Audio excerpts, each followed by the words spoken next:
देखिए आदरणीय श्रोतागण, आयुर्वेद के संदर्भ में विलक्षण, दुर्लभ और अत्यंत उपयोगी जानकारियां आपके साथ साझा करते रहते हैं। उसी कड़ी में एक और जानकारी आपके साथ साझा कर रहे हैं। जो नींब है, नीम, उसके आपने अनेक गुण सुने होंगे। वास्तव में गुणों की खान है। तो एक आम धारणा है कि यह कटु होता है, कड़वा जिसको कहते हैं, लेकिन उसमें अनेक द्रव्यों में ऐसे उसको पदार्थ विज्ञान को जाने बिना, द्रव्य गुण को जाने बिना अनेकों भ्रम हो जाते हैं। तो इसका रस जो द्रव्य गुण के अनुसार, आयुर्वेद के अनुसार, इसका रस तिक्त व कषाय होता है।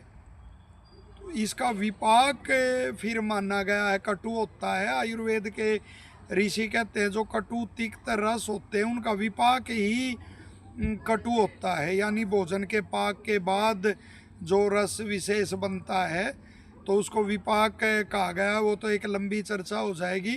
तो यह रस में तिक्त व कषाय होता है और इस कारण से यह पित्त का शमन विशेष करता है, क्योंकि जो तिक्त व कषाय रस है, मधुर तिक्त कषाय, वो पित्त को हरने वाले हैं। और साथ ही जो कटु तिक्त कषाय हैं वो कफ को हरने वाले हैं।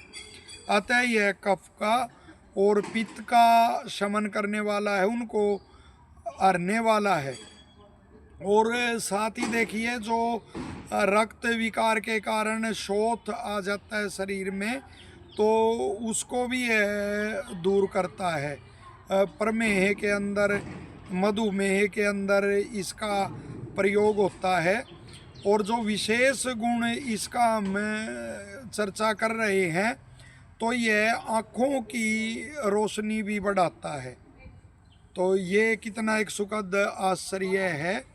और साथ ही जो ज्वर आदि के बाद जो दुर्बलता आती है व्याधि के बाद, और विशेषकर ज्वर के बाद, बुखार के बाद जो वो आती है, दुर्बलता आती है, तो उसको भी यह दूर करता है।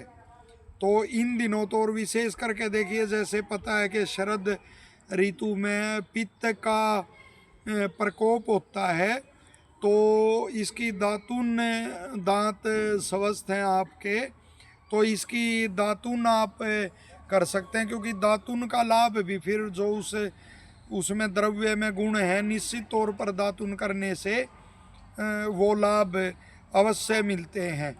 और जो भी हमने ये प्रकाश डाला कि ये आँखों की रोशनी बढ़ाता, आँखों के रोग इससे दूर रहते हैं, और साथ ही जो व्याधि जन्य दुर्बलता है उसको भी दूर करता है। तो उसके लिए आप जो इसकी कोमल पत्तियां होती हैं, तो 1 से 4 ग्राम तक, ऐसे 3-4 ग्राम आप बलाबल के अनुसार, तो उनका सेवन आप कर सकते हैं।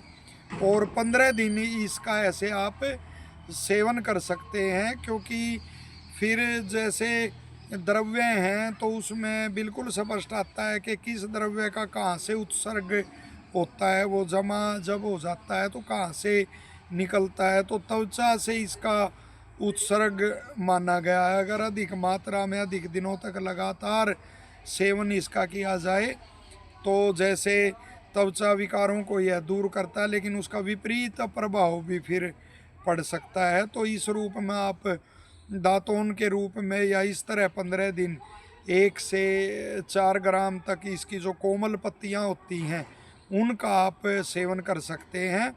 और जो पित्त के प्रकोप की ऋतु चल रही है और आगे जो कफ के संचय का समय आएगा, तो दोनों ही दृष्टियों से इस समय इसका सेवन तो अत्यंत ही लाभदायक है। आशा यह जानकारी आपको लाभदायक लगेगी और लोकहित के लिए आप इसे ज़्यादा से ज़्यादा शेयर करेंगे। और वीडियो अच्छी लगती है तो आप उसको लाइक करेंगे। और चैनल को आपने यदि सब्सक्राइब नहीं किया है तो ऐसे जानकारियों के लिए चैनल को आप सब्सक्राइब करेंगे। आप सबकी शुभकामनाएं, आपका आशीर्वाद बना रहे। धन्यवाद।